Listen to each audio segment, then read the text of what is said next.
Bueno, pues lo había enfocado un poquito distinto porque este es el título de un libro que yo he escrito, pero bueno, o sea, en realidad es una reflexión sobre la Laudato Si. Perfecto, bueno. Entonces, efectivamente soy teóloga, pero también soy bióloga. Tengo un poquito esa doble como versión, que aquí como están todos profesores de teología, pues muchos son profesores de teología en medicina o en distintos grados. Y bueno, pues sí, un poco parecido, ¿no? Porque también estoy dando clases de ciencias experimentales y estoy en el grado de educación. Entonces, como ha dicho, yo estoy en la Universidad Internacional de Cataluña, que está en Barcelona, ¿no? Entonces he enfocado esta sesión en dos partes, ¿no? Una primera parte que pasaremos así como más rápida, que es la Laudato Si, en el contexto que se escribió y un poco la repercusión que tuvo y esto y en el contexto que se escribió y cómo está estructurada la propia encíclica, ¿vale? Y luego una segunda parte que ya vamos a entrar en el contenido de la encíclica. Luego les pediré, si son tan amables, que me firmen porque necesito como la asistencia, porque estoy aquí gracias a un proyecto europeo que hemos ganado, que luego también lo compartiré con ustedes. Y entonces me piden asistencia de gente que está en estas sesiones, ¿no? Entonces, bueno, el primer punto sería esto, ¿no? Porque el Papa habla de estos temas, pero antes les voy aquí a someter a una encuesta, ¿eh? Vamos a hacer una votación, no sé si por aquí tengo un rotulador para escribir en algún sitio, pero bueno, una cosa así muy rápida, mananzana, porque claro, cuando hablamos del tema sostenibilidad o sustentabilidad que dicen ustedes, cada uno lo asociamos con alguna imagen, ¿vale? Yo pienso que a veces uno pues lo asocia con un concepto y a lo mejor otro que está al lado con otro completamente distinto, porque cada uno tenemos como nuestro background y nuestras ideas y a veces también nuestros prejuicios, ¿no? Entonces pediría que voten así a mano alzada muy rápidamente si oímos hablar de sostenibilidad o sustentabilidad, ya sea pues por su desarrollo o por su falta. ¿Con cuál de estas imágenes está más relacionada? O sea, está relacionada con todas, ¿no? Si no, no se habría puesto. Pero uno dice, ¿con cuál me identifico más? ¿No? La A, que sería un estado silvestre de naturaleza, sin intervención humana. La B, que se ve unos contenedores de reciclaje. La C, que bueno, pues aquí parece un grupo tipo Greenpeace o lo que sea, pidiendo la protección de una especie como las ballenas, y la D, pues que se ve a un niño, parece de África subsahariana, yendo a buscar agua, pues una situación un poquito precaria, ¿no? Entonces vamos a hacer una votación, a ver, ¿quién vota la A? ¿La? ¿Nadie? ¿Nadie se identifica con la A? ¿Con la B? Ah, con la A, uno, la B, estos son la B, ¿no? B, 1, 2, 3, 4, 5, 6, me parece, ¿no? 6, vale. ¿Con la C? ¿Nadie? ¿Y con la D? Yo. 3, bueno, muy bien. Pues más o menos sale lo que suele salir habitualmente, ¿no? Que mucha gente lo que más vota son los contenedores de reciclaje porque lo asociamos con nuestra vida cotidiana, ¿no? Que pues, ¿qué es lo que podemos hacer nosotros pues, para contribuir a un planeta mejor? Pero en realidad lo que nos viene a decir el Papa Francisco en la Laudato Si, y un poco lo que vamos a analizar aquí, es que la sostenibilidad se tiene que trabajar de una forma integral. Entonces se vincula directamente los problemas medioambientales con los problemas sociales, ¿no? Y bueno, el Papa empezó a hablar de estos temas desde el principio de su pontificado, ¿no? El primer día que tuvo como primer acto solemne como Papa fue la misa del inicio del ministerio petrino, y ese día era el día de San José, y ese día habló de San José como custodio de la creación, y nos habló como de cuidar la creación. Luego, antes de la Laudato Si, pues publica el Evangelium Gaudium, que también habla de ecología. La Jornada Mundial de la Paz del 2014 se centra en la fraternidad, ayuda a proteger y cultivar la naturaleza. Bueno, y aquí había puesto yo unas imágenes de inmigración, sobre todo Lampedusa, porque el Papa rápidamente, una vez es elegido Papa, va al encuentro con inmigrantes y bueno, pide como esta solidaridad, ¿no? Y en la Laudato Si, al principio, en el punto 10, él explica por qué se llama Francisco, ¿no? Seguro que todos recuerdan cuando fue elegido el Papa, ¿no? Que sabemos que se llama Jorge, y dijo, bueno, me voy a llamar Francisco, ¿no? Entonces la gente pensaba, bueno, como es jesuita, pues será por Francisco de Borja, ¿no? Y el Papa dijo, no, Francisco de Asís, ¿no? Que fue, pues, curioso, ¿no? Porque es como otra familia religiosa dentro de la Iglesia. Entonces, el Papa comentó que le parecía que Francisco era un buen nombre, que podía ser como, ahora diríamos, influencer, ¿no? como Papa, porque Francisco de Asís había encarnado en su vida como 3 características, ¿no? Que era el amor a la pobreza, el cuidado de la creación y la promoción de la paz, ¿no? Y que le parecía que esto pues era un poco como, no sé, como las necesidades del siglo actual, ¿no? Promover a la vez como estas características, ¿no? Y bueno, previo al pontificado del Papa Francisco, ¿no? Los otros papas anteriores también han hablado mucho de ecología y de sostenibilidad, ¿no? Yo no me voy a detener, ¿no? Pero aquí de San Juan Pablo II pues tiene varias encíclicas que hablan de sostenibilidad o de ecología. Él es el que introduce términos como ecología humana, ecología social, pero luego, además de encíclicas, ¿no? Muy importante, que lo he puesto aquí al final, y perdonad que haya puesto como acrónimos, ¿no? Doctrina social de la Iglesia. Recordarán todos que al final del pontificado del Papa Juan Pablo II se publica el compendio de Doctrina social de la Iglesia. Entonces aquí hay todo un capítulo dedicado al cuidado de la creación. El Papa Benedicto XVI también tiene una encíclica, la Caritas in Veritate, que el capítulo 4 se titula Alianza entre el ser humano y el medio ambiente, y luego en otras ocasiones pues también tiene declaraciones, discursos, encuentros y firmas de compromisos también ecuménicos, ¿no? En el Vaticano, pero que no son los Santos Padres, pues también hay 2 como academias o dicasterios que también han trabajado mucho el tema de sostenibilidad, incluso organizando congresos, workshops, ¿no? Como la Pontificia Academia de las Ciencias. Luego, muy importante, el Dicasterio para la Promoción del Desarrollo Humano Integral, que es un dicasterio que se formó a partir del Papa Francisco, y dentro de este dicasterio está un grupo de ecología integral, ¿no? Y bueno, en concreto ya el Papa Francisco, pues he puesto aquí solo lo que hizo el mismo año 2015, el año de la publicación de la encíclica, ¿no? Que, o sea, él la publicó el 24 de mayo del 2015, pero después tuvo encuentros como muy importantes, ¿no? Como sobre esclavitud moderna y cambio climático, el compromiso de las grandes ciudades, que fue con los alcaldes de las ciudades más grandes del mundo, por ejemplo Río de Janeiro, París, Nueva York, bueno, con grandes ciudades, y luego con los ministros de Medio Ambiente de la Unión Europea, y luego estuvo en la sede de Naciones Unidas en Nueva York el día de la aprobación de la Agenda 2030, y un poquito después en Nairobi, antes de la COP25 de París, que era también el año 2015, ¿no? Entonces el Papa escribe esta encíclica, que seguro que todos ustedes han leído, y la verdad es que es una encíclica muy rica, ¿no? Incluso en las aportaciones que tiene la encíclica, ¿no? Por una parte tiene un gran contenido científico, ¿no? Porque el Papa habla de biodiversidad, habla de cambio climático y no es experto en estas materias. Entonces necesita asesorarse por científicos, por expertos. Luego también el Papa consultó a todas las conferencias episcopales de todo el mundo, desde la Patagonia, Australia, Canadá, todo el mundo, y el Papa en la encíclica cita a otros autores católicos, pero también cita autores de otras religiones. Y, como comentaba antes, ¿no? Estuvo en la sede de Naciones Unidas el día de la aprobación oficial de la Agenda 2030, porque el Papa tenía un viaje programado a Cuba y a Estados Unidos.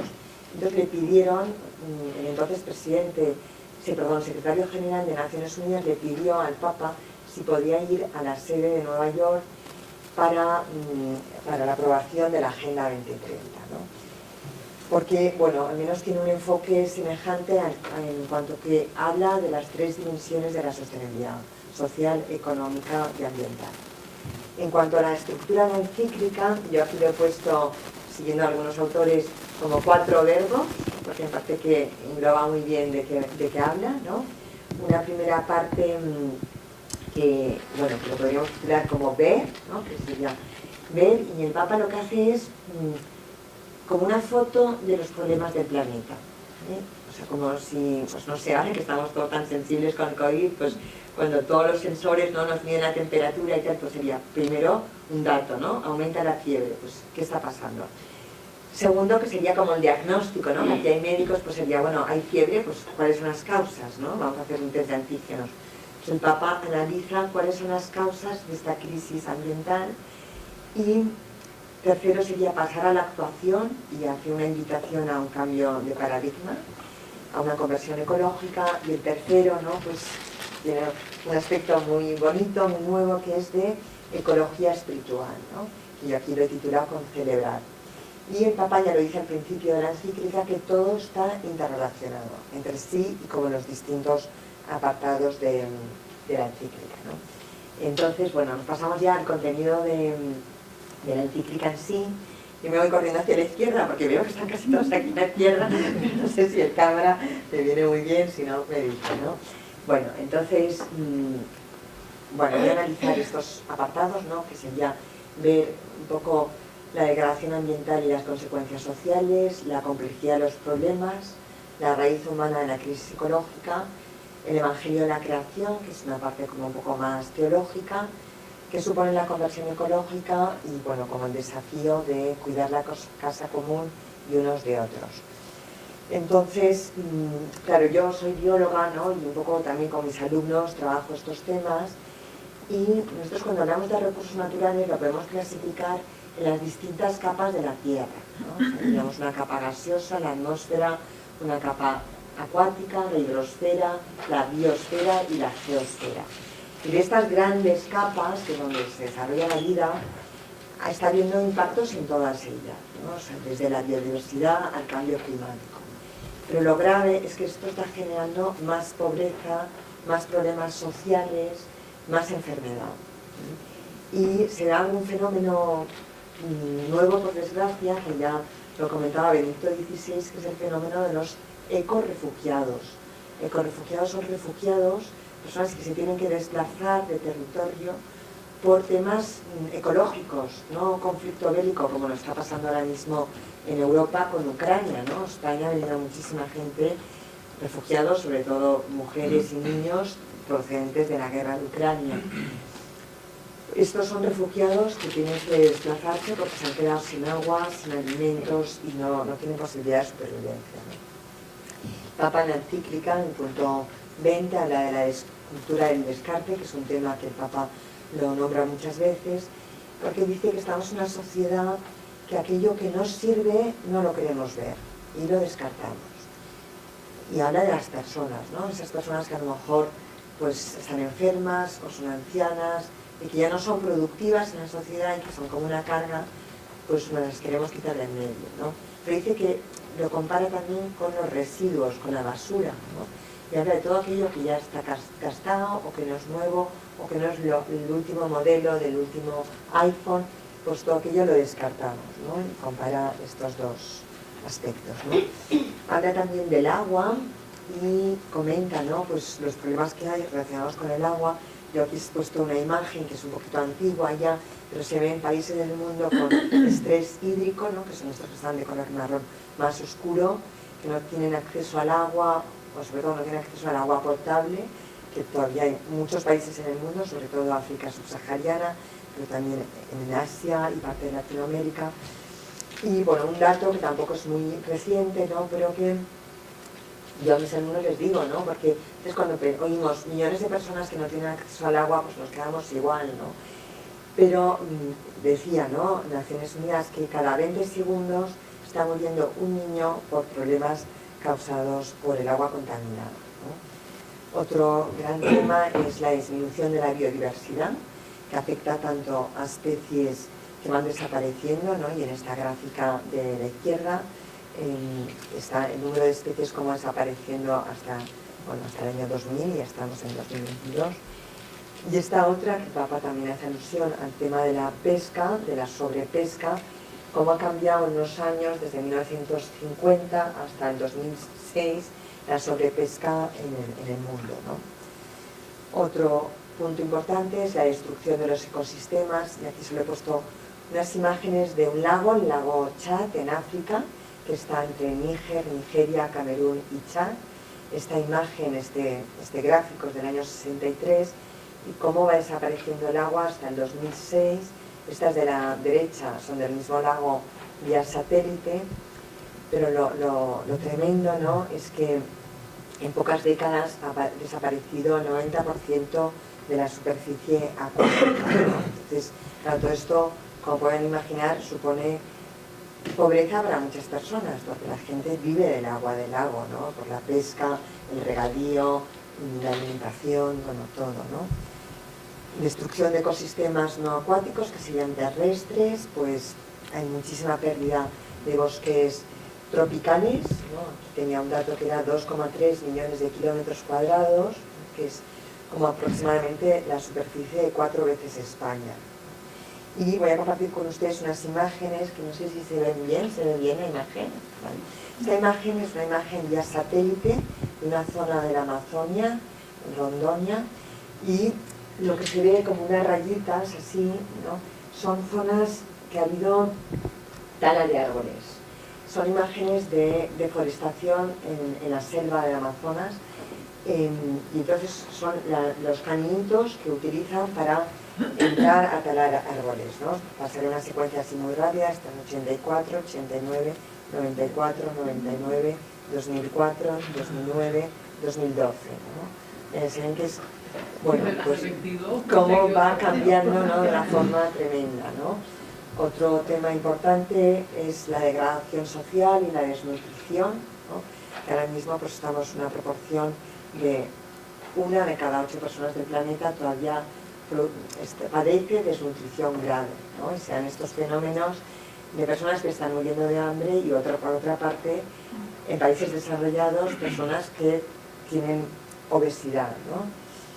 Bueno, y el gran tema del cambio climático, que aquí he puesto una imagen, ¿no?, un poquito el esquema, ¿no?, de lo que pasa, que seguro que todos ustedes conocen, pero si no les importa recordarles un poquito qué está pasando, qué supone el cambio climático. Nosotros se está detectando un aumento de temperatura global de la atmósfera en las últimas décadas, luego también pondré un gráfico, y este aumento de temperatura se debe para lo que se conoce como gases de efecto invernadero.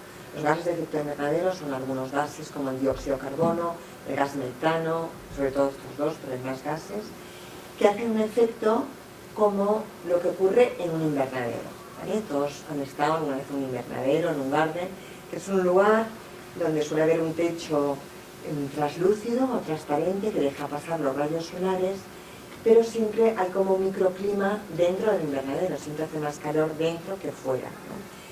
Entonces lo que ocurre es que los rayos solares llegan a la Tierra y se reflejan, ¿no? Entonces esta radiación infrarroja que se refleja, que es el calor emitido por la Tierra, no puede como escamparse, no puede como ir a capas superiores, porque se queda atrapada por esta capa invisible, por este techo invisible de gases de efecto invernadero que al rebotar produce como un sobrecalentamiento, ¿no? Y bueno, esto es lo que está ocurriendo y bueno, hay muchos registros, ¿no? Yo aquí he recogido alguno, pero lo que tenemos es que en los últimos 100 años ha aumentado 0,6 grados centígrados la temperatura media de la atmósfera y en las últimas décadas 1,6, ¿no? O sea, va aumentando, pero se acelera en las últimas décadas, ¿no? Como es un tema muy polémico, que tiene muchas repercusiones económicas y que hay personas que niegan que exista el cambio climático, ¿no? Igual que ha habido personas que han negado que exista el COVID-19, ¿no? Ha habido negacionistas de la pandemia, pues también hay negacionistas del cambio climático. Ya desde hace años se creó un panel intergubernamental de expertos de cambio climático, que es el IPCC, con sus siglas en inglés, que periódicamente va publicando informes de los registros que tienen en todas partes del mundo y estimaciones de escenarios de futuro, ¿no? Además, hay como cumbres climáticas. Antes comentaba la cumbre de París del 2015, la COP21, pero luego ha habido Katowice en Polonia. Tenía que haber sido aquí la COP25, que fue pues, el año 2019, ¿no? Entonces tuvo que trasladar a Madrid. Yo estuve en Madrid, la COP25, y de hecho llamaban cumbre Chile-España, ¿no? O sea que en eso ya hubo como una alianza. Y luego la última fue el año pasado, en noviembre, diciembre pasado, en Glasgow, Escocia, en 2021, ¿no? Entonces en estas cumbres se hacen como acuerdos y se firman, ¿no?, internacionales como deberes, ¿no?, deberes para todos los gobiernos del mundo, que es eliminar el uso de combustibles fósiles, y se intenta que la temperatura global de la atmósfera no aumente más de 1,5 o 2 grados centígrados. Las consecuencias del cambio climático son muchas, ¿no? Aquí tengo una imagen de Pakistán de hace un tiempo, pero ahora mismo habrán escuchado, ¿no?, que ha habido más de 1000 muertos en las inundaciones en Pakistán estos días, y se calculaba, tenía apuntado, me parece que son 33 millones de personas afectadas, ¿no? Y aparte de las destrucciones que han generado estas lluvias y estas inundaciones, dicen que es que, por ejemplo, Médicos Sin Fronteras no tienen cómo acceder a mucha parte de la población porque han desaparecido las carreteras del mapa, ¿no? Bueno, son desastres meteorológicos que a veces pensamos en calentamiento global y pensamos solo en calor, pero efectivamente como hay más calor, hay más evaporación, entonces hay lluvias torrenciales y lluvias en concreto tropicales más frecuentes y más intensas, ¿no? O sea, es como si la atmósfera se ha vuelto loca, ¿no? Entonces, hay fenómenos meteorológicos extremos, más inundación por una parte y más sequía por otra, ¿no? Bueno, todo esto, como puedes suponer, pues genera destrucción de millones de hábitats, ¿no?, aumento de enfermedades infecciosas, ¿no?, diarreas, malaria, dengue, ¿no? También con estas noticias yo he leído esto mismo con estos días en Pakistán, ¿no?, enfermedades que se transmiten a través del agua, pues siempre que hay inundaciones hay más posibilidades de propagación, ¿no? Y otro peligro, ¿no?, es el aumento del nivel del mar, que si mira el mapa mundi, pues la inmensa mayoría de la población mundial está en la costa, ¿no? Y claramente Chile es un país muy costero, ¿no? Pues bueno, se calcula que algunos países como Bangladesh o Países Bajos van a desaparecer, o otros en parte, ¿no?, como por ejemplo el norte de Egipto. Y bueno, pues es importante, ¿no? Hay ciudades, por ejemplo Miami, pues están haciendo ya muchas adaptaciones al cambio climático para detener el aumento del nivel del mar, ¿no?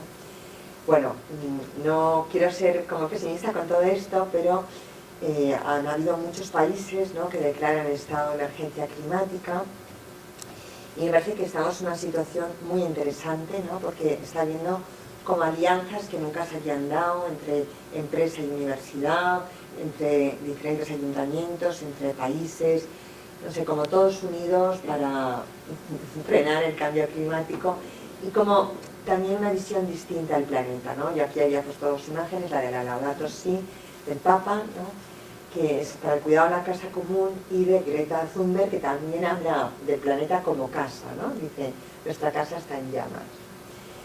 Antonio Guterres, que es el secretario general de Naciones Unidas actual, dice esta frase que a mí me parece muy significativa, ¿no?, porque dice, somos la primera generación que entiende el cambio climático, o sea, científicamente entendemos lo que está pasando, y la última, que podemos hacer algo para remediarlo, ¿no? O sea, la última que estamos haciendo, ¿no? Bueno, ¿por qué cuesta entender estos problemas, ¿no? Porque son sistemas interrelacionados, ¿no? O sea, que entre el uso de combustibles fósiles, como por ejemplo un coche, ¿no?, para venir aquí a la universidad, pues genera más calentamiento global, y esto genera estas anomalías meteorológicas que tienen estos fenómenos extremos, ¿no?, como inundaciones y sequías. Me deja pasar la diapositiva, no sé por qué. A ver. No sé. A ver. No sé por qué. Ay, perdón, ahora me han pasado muchas. Bueno, y a veces vemos la relación entre la causa, que puede ser esta, ¿no?, el uso de un turismo, de un coche, con el deshielo, ¿no?, porque está muy lejos, ¿no? Y normalmente en nuestro día a día, cuando tenemos acciones, pues yo qué sé, ¿no? De encender las luces o no, o de trasladarnos en autobús o trasladarnos en coche particular. No pensamos, ¿no?, la repercusión que puede tener nuestras acciones en el planeta, ¿no? O pensamos que son tan pequeñas, tan insignificantes nuestras acciones, que no podemos hacer nada comparando con las grandes decisiones de los gobiernos, ¿no? Yo aquí he puesto una imagen de un accidente que ocurrió hace unos años en una ciudad de Cataluña, Igualada, y que hubo un accidente laboral que unos operarios trabajando sin querer, ¿no?, fue accidentalmente, formaron unas emisiones de gas de óxido nitroso, ¿no?, que es de color naranja. Entonces se originó una nube naranja en esa ciudad. Yo de hecho tenía clase en la universidad y tenía que venir una profesora de Igualada. Me dijo: Silvia, no voy a poder ir porque se ha cortado la autopista, no se puede salir en la calle. Y pensé, pues es que no me lo creo, ¿qué está pasando, no? Entonces justo en internet vi esta imagen que la cogí y la utilicé para trabajarla con mis alumnos, porque justo yo estaba trabajando la atmósfera con mis alumnos, ¿no? Entonces yo les pregunté a mis alumnos, que son futuros maestros: ¿os parece que es fácil educar para evitar los accidentes laborales? ¿Para evitar que pase ese tipo de accidentes? Y me dijeron: sí, pensamos que sí que es fácil, porque si unos trabajadores saben lo que están manipulando y cómo lo tienen que hacer y tienen un protocolo, pueden evitar este tipo de accidentes. Entonces, bueno, estupendo, ¿no? Entonces la siguiente pregunta: ¿y es fácil educar para tener una acción climática? Me dijo una alumna: no, muy difícil. Y la pregunta es: ¿por qué es difícil educar para la acción climática? Y me dijo: porque es invisible, al cambio climático no le podemos hacer una foto. Entonces todos pensamos, bueno, no es para tanto, ¿no? O sea, que yo, pues, si quiero salir a la calle y veo que está todo naranja, pues digo, hombre, pues me tendré que tomar en serio, que hay una alarma y que dicen que no salgamos a la calle, ¿no? Entonces con el cambio climático pensamos, bueno, no sé, ¿no? Yo tampoco lo noto tanto, no es para tanto, ¿no? Bueno, y me paso al siguiente apartado, ¿no?, que es cuando el Papa ya en la encíclica, en los puntos 101 al 136, analiza la crisis ecológica, la raíz humana de la crisis ecológica, ¿no? Entonces, bueno, hay muchos aspectos, ¿no?, y podríamos entrar en aspectos que son más antropológicos, filosóficos, ¿no? Pero en el fondo lo que viene a decir es que pensamos que los recursos son infinitos, ¿no?, muchas veces, o sea, que no se acaban, que tenemos alimentos, que tenemos agua, que tenemos energía, ¿no? Y una confianza ciega en la técnica, pensando, bueno, pues a ver, hay problemas, pero también, ¿no?, pues no sé, hace unos siglos no podía haber un trasplante de corazón y ahora sí, ¿no? O sea, muchas cosas que antes no se podían hacer y ahora sí, gracias a la técnica, más la ciencia, hemos podido salir al paso y a mejorar la calidad de vida. Entonces, a veces pensamos, bueno, pues con los problemas ambientales va a pasar lo mismo. O sea, ya encontraremos una solución científica, técnica, que resuelva el problema, ¿no? Y esto nos impide a veces cambiar, seguimos viviendo igual, ¿no? Otro fenómeno, bueno, hay muchas causas, ¿no?, pero a veces una visión como muy mecanicista del planeta, como si no tuviera nada que ver un sistema con otro, ¿no? De hecho, el Papa lo dice varias veces en la encíclica, pero lo dice, por ejemplo, en el punto 16, que todo está interconectado, ¿no?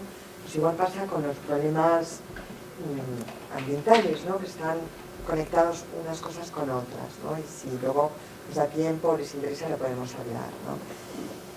Bueno, y entramos en lo que sería el Evangelio de la Creación, que es todo un apartado de la encíclica, muy bonito, ¿no?, porque lo titula así, el Evangelio de la Creación, como la buena nueva de la creación, ¿no?, de qué significa. Y yo he copiado una cita de la encíclica, ¿no?, y perdón que la lea, aunque es un poquito larga, pero me parece interesante, ¿no? Dice el Papa: sin embargo, esta educación, llamada a crear una ciudadanía ecológica, a veces se limita a informar y no logra desarrollar hábitos.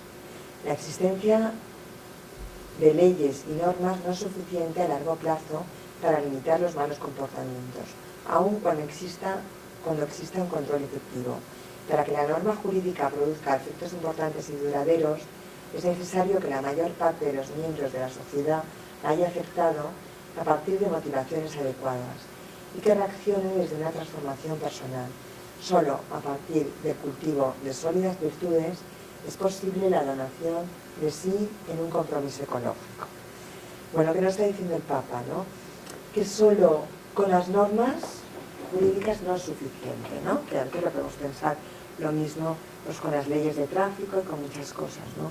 Hace falta que yo me lo crea, o sea, hace falta que estemos convencidos, ¿no? Les cuento una anécdota, ¿no? Pero hace un par de años, justo en plena pandemia, ¿no?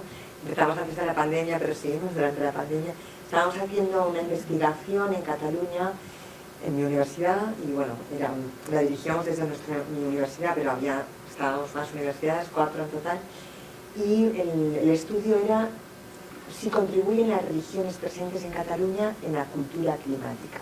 Y estudiamos 14 religiones distintas, ¿no?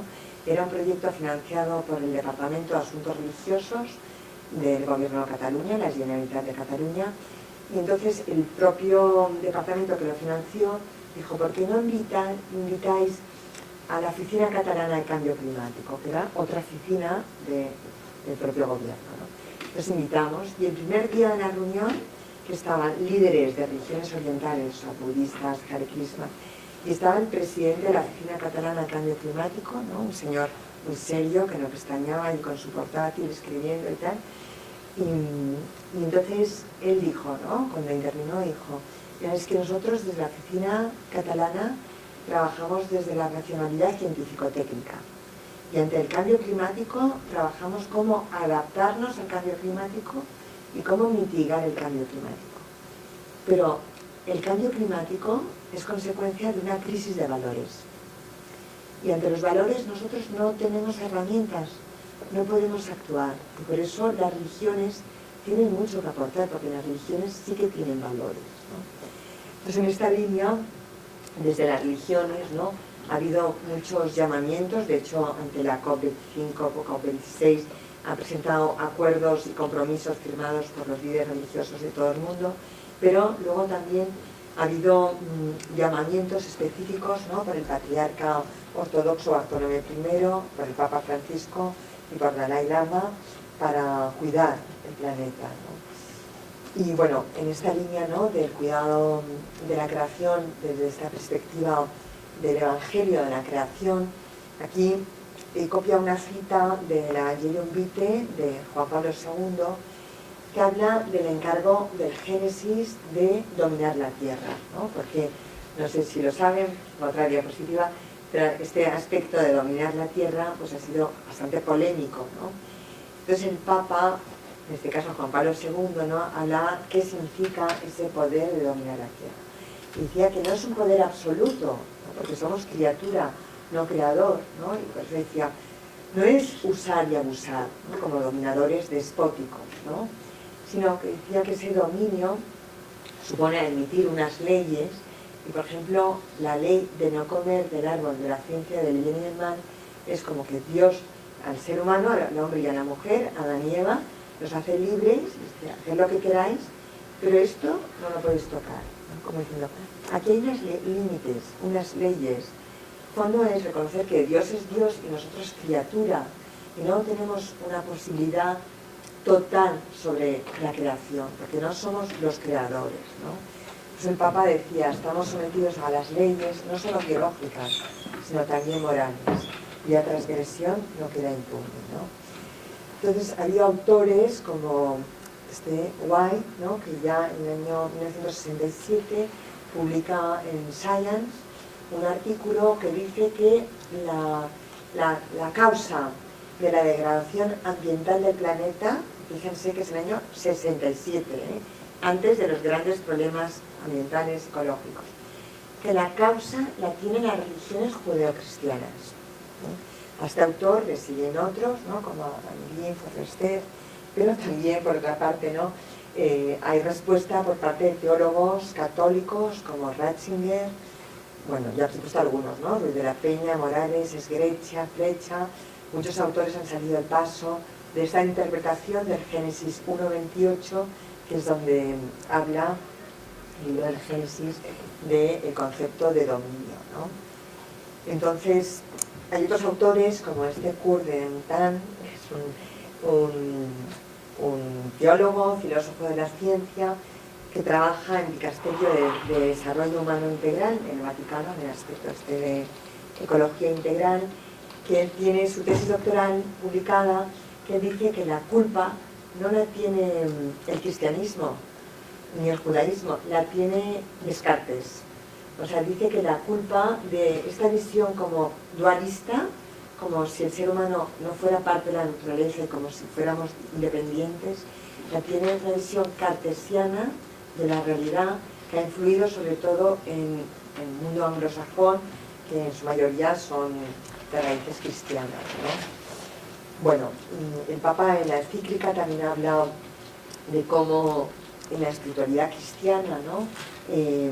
Jesucristo se encarna, asume la materia, por tanto la materia es digna, ¿no? Los sacramentos son materia, ¿no? Signos sensibles, ¿no? Son materia, pan, vino, agua, elementos de la naturaleza, ¿no? Por tanto, la espiritualidad no está desconectada, ¿no? Ni del propio cuerpo ni de la naturaleza, ¿no? Entonces pienso que en el fondo hay como diferentes cosmovisiones, una que sería materialista, que podría ser tanto el marxismo, comunismo o el capitalismo, pero sería una visión del mundo sin admitir a Dios. No sabemos si Dios existe o no, pero vivimos independientes. Aquí nosotros somos los que mandamos, ¿no? El ser humano es el dominador absoluto y en este caso pues tiene un comportamiento despótico de uso y abuso de la naturaleza, ¿no? Esto tiene muchas consecuencias, porque tiene consecuencias en la degradación medioambiental, pero también tiene consecuencias en otros temas, ¿no? Por ejemplo, no sé, transgénero, ¿no? O sea, es admitir que hay una creación y hay unas leyes, o no admitirlos, entonces las leyes son las que yo quiero que haya, no las que hay en sí, ¿no? Otra visión que sería pues admitir que Dios existe, Dios es creador, la persona es un ser con una dignidad absoluta, no es igual que el resto de la naturaleza, y luego está la naturaleza, ¿no? Pero tanto persona como naturaleza formamos parte de la creación, ¿no? Y luego una tercera visión que sería como la más asociada a religiones orientales, que sería panteísta, de identificar Dios con la naturaleza, ¿no? En esta visión también hay un respeto a la naturaleza, pero de alguna manera se sacraliza la naturaleza o no hay una diferencia ontológica entre el ser humano y los demás seres vivos, ¿no? Incluso más se ve muchas veces que el ser humano es la peor especie porque es la única que destruye o deteriora el medio ambiente, ¿no? Bueno, entonces, ¿cuál es la posibilidad, ¿no? ¿Cómo podemos salir, ¿no? de esta degradación? Y bueno, ya desde hace unos años se habla de ecología o de sostenibilidad en un aspecto integral, ¿no? El Papa en la encíclica Laudato Si habla de ecología integral. Entonces yo utilizo con mis alumnos esta imagen, ¿no? Que se ve una niña bien enanita que va a buscar agua, ¿vale? Va a buscar agua. Yo les digo, ¿el agua qué es? ¿Qué es el agua? ¿No? ¿Dónde estudiamos el agua? Pues dicen, pues un recurso natural, ¿no? Por tanto el agua sería como sostenibilidad ambiental, ¿no? Vale, el agua es medio ambiente, Pero si una niña tiene que invertir horas de su día en ir a buscar agua, pues está claro que esta niña no puede ir al colegio, no puede estudiar, no se puede desarrollar como persona, ¿no? Y entonces influirá en ella, en su comunidad y en toda la sociedad, ¿no? Y influye a la vez en aspectos económicos, en los dos sentidos, ¿no? Porque si hay un progreso económico puede haber infraestructura, puede canalizarse el agua, puede llegar el agua a su casa sin tener que desplazarse o no, ¿no? Por tanto, en cualquier aspecto, podemos hablar del agua o podemos hablar de la Coca-Cola que tiene encima de la mesa, podemos hablar de cualquier cosa, podemos estudiarlo desde todas las perspectivas, ¿no? Social, ambiental y ecológica, ¿no? Y además, en este sentido, hay que estar interconectada, ¿no? En el año 87, a partir del informe de Brundtland, es cuando se define de una forma formal el concepto de desarrollo sostenible, ¿no? Que como saben, ese desarrollo, por tanto ese progreso, que intenta satisfacer las necesidades de las generaciones actuales, pero pensando en las necesidades de las generaciones futuras. Es decir, incluye un aspecto de solidaridad, ¿vale? Sí, vamos a desarrollar, vamos a mejorar, vamos a progresar, pero pensando en nosotros, incluso pensando en los que han de venir, ¿no? En el futuro. Esta dimensión se va ampliando, se pasa, ¿no?, de pensar en un aspecto intergeneracional a pensar en un aspecto internacional o interregional, intercomarcal, o sea, pensar en nosotros, ¿no? O sea, no es sostenible aquel desarrollo que yo me enriquezco a fuerza de que tú te empobreces, ¿no? O sea, es desarrollo si todos desarrollamos, ¿no? Entonces, este concepto, que es muy polémico, y por eso al principio les decíamos qué concepto asocia, ¿no?, porque cada uno tenemos nuestra visión, pero bueno, muchos autores dicen que fue como un logro, ¿no? Y de hecho pues, se utiliza mucho aquí en Latinoamérica, hablan más de sustentabilidad que de sostenibilidad, ¿no? En Europa hablamos más de sostenibilidad, pero la misma idea. Pero en el fondo se pasó de un enfrentamiento que había entre los que querían conservar el medio ambiente y los que querían que hubiera un progreso industrial, por ejemplo, los años 70, ¿no?, cuando empiezan a haber los primeros problemas serios de contaminación de ríos, de contaminación de suelo, de enfermedades producidas por problemas de contaminación, pues estaban los ecologistas que decían, bueno, es que se tienen que cerrar las fábricas, no puede haber industria, porque esto deteriora, o sea, se está destruyendo el medio ambiente. Y los otros decían, hombre, no, tenemos que progresar, tenemos que seguir avanzando, ¿no? Pues a mí me parece que se pasó del divorcio al matrimonio.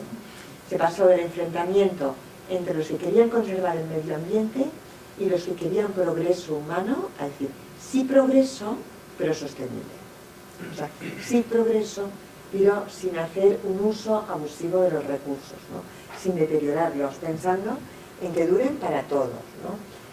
Entonces, el Papa habla de una conversión ecológica, que es una idea que no es del Papa Francisco. No sé si han leído el mensaje de la creación, que ayer empezó el tiempo de la creación, no sé si lo han leído, pero el mensaje de la creación del Papa de este año, 2022, ¿no?, recuerda la conversión ecológica y cita a San Juan Pablo II, ¿no?, que es el que habla de conversión ecológica, ¿no? Entonces, claro, conversión es un cambio radical, ¿no?, porque si una persona se convierte, por ejemplo, en una religión, pues ¿qué quiere decir? Que pasa a creer, ¿no? Por ejemplo, si se convierte al cristianismo, pues pasa a creer que Dios es Padre, Hijo y Espíritu Santo, o sea, es fe, ¿no?, es creer, pero pasa a vivir de una forma determinada, ¿no?, pasa a practicar una religión, a vivirla, ¿no? Entonces, cuando habla de conversión ecológica, el Papa pues dice, ¿no?, que hace falta soluciones que no son tanto técnicas, sino éticas, ¿no? Por esto pienso que está muy relacionado con las asignaturas que ustedes imparten, ¿no?, porque es lo que decía el director de la Oficina Catalana de Cambio Climático, o sea, es un tema de valores, no es un tema de técnico, ¿no? No podemos un poco mitigar, pero no podemos solucionar el error, ¿no?, en su causa, ¿no? Entonces hace falta un cambio de visión, o sea, tener una visión más planetaria, pensar en las consecuencias de nuestras acciones, lo que hacemos, cómo repercute en los demás, y un cambio de actitud, ¿no?, vivir de otra forma, ¿no? Y perdonad que vuelvo a leer otra cita un poquito larga, ¿no?, pero dice el Papa en Laudato Si 2017, dice: la crisis ecológica es un llamado a una profunda conversión interior. Pero también tenemos que reconocer que algunos cristianos comprometidos y orantes, o sea, está diciendo cristianos comprometidos y orantes, ¿no?, cristianos que van a misa, cristianos buenas personas, bajo una excusa de realismo y pragmatismo, suelen burlarse de las preocupaciones por el medio ambiente. Otros son pasivos, no se deciden a cambiar sus hábitos y se vuelven incoherentes. Les falta entonces una conversión ecológica, que implica dejar brotar todas las consecuencias de su encuentro con Jesucristo en las relaciones con el mundo que los rodea. Vivir la vocación de ser protectores de la obra de Dios es parte esencial de una existencia virtuosa. No consiste en algo no opcional, ni un aspecto secundario de la experiencia cristiana, ¿no?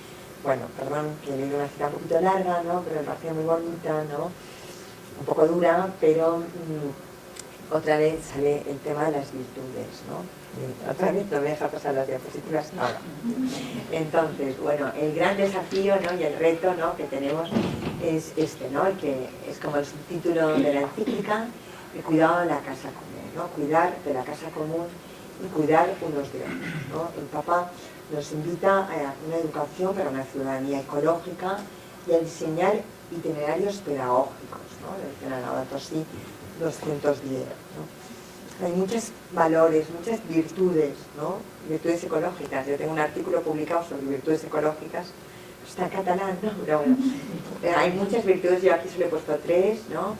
Sería la austeridad, es una virtud muy cristiana, sería lo que hablamos de la sobriedad, la pobreza cristiana. Bueno, la ecoeficiencia, ¿no? Que sería hacer lo mismo con menos recursos, menos degradación ambiental. La cultura del cuidado, bueno, en el fondo es ser más solidarios, ¿no? Hay un eslogan ecologista de hace muchos años, ¿no? Que decía esto: piensa en global y actúa en local. O sea, piensa cómo repercuten tus acciones en el planeta, en los demás, y actúa en tus decisiones concretas y cotidianas, ¿no? En tiempo que tardas en ducharte, en lo que compras de alimentación, bueno, en todo lo que hacemos, ¿no? Algunos ejemplos muy sencillos, ¿no? Sería pues en la movilidad, en la alimentación, en cualquier consumo. Bueno, y ahora comparto con ustedes un programa que hicimos, gracias al cual yo estoy aquí, ¿no? Que fue un proyecto, un Erasmus Plus, que nos ha financiado Europa, y que hemos liderado desde mi universidad, UIC Barcelona, pero que hemos participado 3 universidades, LUMSA, la Universidad de los Jesuitas de Cracovia, y luego una empresa digital, MyDocumenta. Y entonces hemos hecho un curso que es de acción climática a través de la enseñanza de la religión en la educación superior, ¿no? Lo curioso, que yo lo digo siempre, que todavía estoy muy sorprendida que nos hayan financiado este proyecto, ¿no? Bueno, entonces este proyecto, este curso tiene estos 3 módulos, ¿vale? Se titula Teología de la Creación y Moral Ecológica. Entonces, pues bueno, pues un módulo que es creación y consecuencias, cosmos y crisis ambiental y moral ecológica, ¿vale? Esta es la web del curso, que bueno, le he separado aquí en la presentación, pero si me da tiempo la comparto. Nosotros este curso ya lo hemos implementado este año, lo hemos implementado simultáneamente en Polonia, Italia y España, ¿no? Esta es una de nuestras clases que, bueno, un poco por la pandemia y todo, pues tuvieron que ser online, ¿no? Y esta es la web del proyecto, que aquí entrando en el apartado de Results, bueno, está como en inglés, se tiene acceso al curso y entonces ya en resultados aparece el curso en varios idiomas. Claro, nosotros éramos de Italia, España y Polonia, o sea que hablábamos las 3 lenguas, pero claro, la lengua común era el inglés, o sea, 4, y encima nosotros en Cataluña lo hemos hecho en catalán, o sea, 5 lenguas, ¿no? O sea, estábamos 3 países, pero 5 lenguas, y entonces el curso está en estos idiomas, ¿no? Entonces aquí en el curso pueden bajar todo el programa, o sea, todo el diseño curricular de todos estos apartados, con muchas actividades, fragmentos de encíclicas, artículos, etcétera, está gratuito para quien les interese, ¿vale? Lo digo porque uno puede pensar, y pues no me gusta nada esta actividad, no, pero siempre cuando damos una asignatura, ¿no? Pues si algo está elaborado, pues puedes mejorar, ¿no? Que cuesta mucho menos que partir de cero, ¿no? Y entonces, bueno, aquí cuando se entra en está el desarrollo curricular de cada módulo. No sé por qué quedan un poquito como desordenados, aparece primero el módulo 3 de la lección 7, pero bueno, es igual, se busca el módulo 1, lección 1, y se va accediendo a cada módulo. Y nada más, si quieren les enseño la web, pero si no, hablamos un poquito, y nada más por mi parte. No sé si estaba aquí como una locomotora, no sé si quieren comentar algo. ¿No? ¿Nada? ¿No? Si no, a ver, tenía aquí la web a ver, es esta es la web, ¿vale? Entonces lo que decía aquí en Results, entras, a ver si entra esto, aquí, ¿vale? Entonces aparecen los resultados, entonces está el acceso al curso en los distintos idiomas, entonces acceso al curso en español, pues es entrar y a ver si entra bien. Y nada, pues aquí están, pues ahora no está entrando bien. Bueno, están los distintos módulos.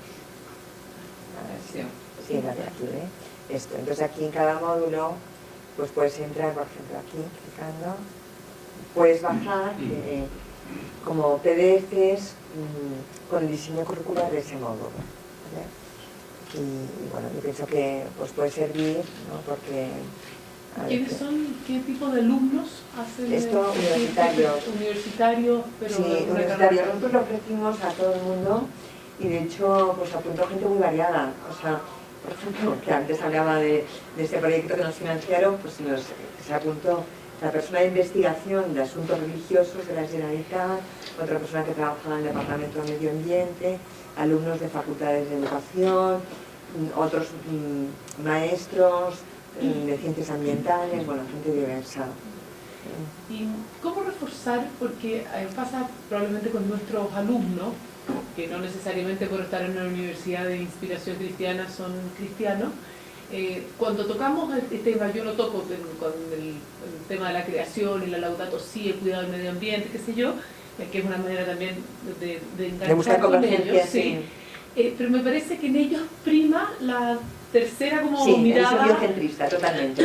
Como todo, entonces el perro hará lo mismo que yo. Entonces uno, bueno, desde la creación, desde el relato de la creación y la importancia de la persona y el ser humano, pero no sé cómo, por eso te preguntaba quiénes son tus alumnos, cómo, si existe alguna manera, no es que yo quiera dejar de lado, digamos, la teología cristiana, pero cómo acercarse a esos alumnos de una manera, o sea, cómo explicar mejor esa diferencia, esa jerarquía que hay en la creación, no solo, creo que es lo principal, a través del relato bíblico, pero porque claramente lo más predominante es eso otro. De hecho, ayer hablábamos, que escuchábamos en la radio, que está muy presente de hecho ahora en nuestro proyecto de constitución, el concepto del buen vivir. Y que es un concepto que viene de mucho antes también, no he escuchado la palabra, pero son estas palabras que se van metiendo y que es esta como fusión entre el hombre y la naturaleza, como muy New Age todo. Entonces, no sé, te quería preguntar tu experiencia. No, yo veo que es fundamental el concepto de persona humana. Ahí está, ¿no?, la diferencia radical, o sea, en caer en la cuenta de que cada persona tiene una dignidad absoluta y que esta dignidad absoluta no es relativo a nada, ni a su estado social, ni a su edad, ni a si está sano o enfermo, ¿no?, sino el hecho de ser persona. Claro, si te apoyas en el Génesis, pues lo puedes ver, ¿no?, que Dios crea a cada persona su imagen y semejanza. Si no te apoyas en la Biblia, pues puedes verlo porque el ser humano tiene un modo de comportarse que es distinto de otros seres, ¿no? Pero claro, también puede ser peor, ¿no? De hecho, el otro día di una clase aquí de ingeniería civil, ¿no?, y una alumna lo dijo, ¿no?, y dijo, pero bueno, a ver, yo creo que en la evolución hemos ido para atrás, o sea, los estudiantes somos las personas, y además lo que hay que hacer ahora es no natalidad, o sea, el problema es la superpoblación, me dijo esta chica.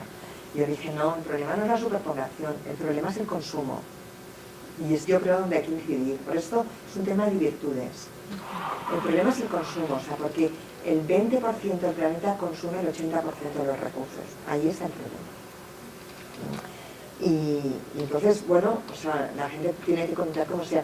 Luego mi experiencia, o sea, yo este tema lo trabajo en clase y investigo sobre esto y veo que los alumnos pueden motivarse, conectan, les interesa, sí, pero lo que realmente lleva al cambio es hacerles a ellos investigar, que ellos hagan pequeños proyectos de investigación reales y locales, ¿vale?, que se enfrenten con problemas reales, que busquen soluciones y que lo trabajen durante un tiempo. Entonces, un trabajo hecho así les lleva al cambio. Yo lo hago, compruebo el cambio, o sea, compruebo el cambio de que ellos, lo miro con la huella de carbono individual de los alumnos. O sea, mido la huella de carbono inicial al principio del curso, intento utilizar metodologías docentes activas, que les hago a ellos que sean protagonistas de su propio proceso de aprendizaje. Supone mucho trabajo para todos, para ellos y para mí, porque yo estoy continuamente revisando trabajos, corrigiendo, haciendo tutorías con ellos, pero ellos lo descubren y ellos actúan. Y cuando ellos lo descubren por sí mismos y actúan, se convencen. Y lo que compruebo es que cambian de comportamiento. No solo están convencidos, sino que reducen su huella de carbono. Pasan a ser menos consumistas. Lo cual, pues, me evidencia que sirve, ¿no?, esta forma esta metodología, ¿no? pero es un reto, no es fácil, porque lo dice el Papa también en el Laudato Si.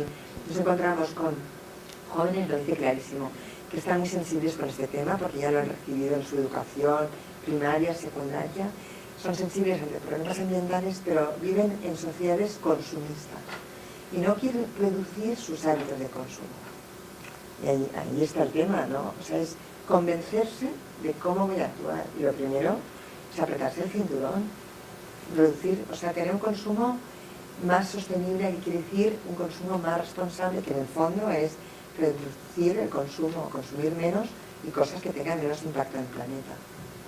Perdona, ya está. Sí, siguiendo en ese mismo, aprovecho un comentario que tú acabas de hacer. Bueno, muy interesante la presentación, me gustó muchísimo. Yo soy de ingeniería. Gracias. Bueno, y claro, plantear la idea de la reducción de la huella de carbono es algo que muchos pueden captar, y el mismo Banco Santander nos propone en su página web todos los días que paguemos para que reduzcamos y así con eso quedamos listos. Pero evidentemente hay un problema que es de orden moral. Moral, es un problema moral. Porque lo otro es técnico. Perdona, me parece este curso que hemos hecho diseñado, yo de hecho me inspiré en una teología de la creación, en un manual de teología de la creación, pero añadí y moral ecológica. Porque, y no podemos desconectar la dogmática, como quien dice, la teología dogmática, de la teología moral. Es un problema moral, o sea, es vivir de otra forma. Por esto es virtudes. O sea, hay que dar razones, pero hay que desarrollar virtudes.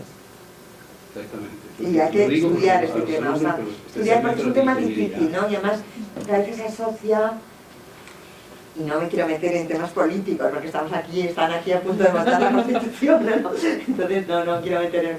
Pero es decir, que a veces asociamos, ¿no? O sea, por ejemplo, que a lo mejor los mismos que promueven pues, un comportamiento sostenible son los que promueven, por ejemplo, aborto libre, ¿no? Entonces lo ves como un bloque y dices, pues no me quiero identificar con este colectivo, ¿no? Entonces por esto yo creo que hace falta ser académicos, o sea, ser rigurosos, estudiar las cosas en profundidad y colaborar en lo que podamos para este gran desafío que es cuidar el planeta. Es una gran responsabilidad que tenemos entre nosotros, claramente. Pero yo estoy de acuerdo con Delante que es un tema moral. Entonces, en ese sentido, como es tema moral, ¿cómo ves tú la enseñanza a los universitarios de la libertad personal? Tú tocaste el tema de la persona, o sea, es importante desarrollar el tema de la persona. Bueno, eso está relacionado con la libertad.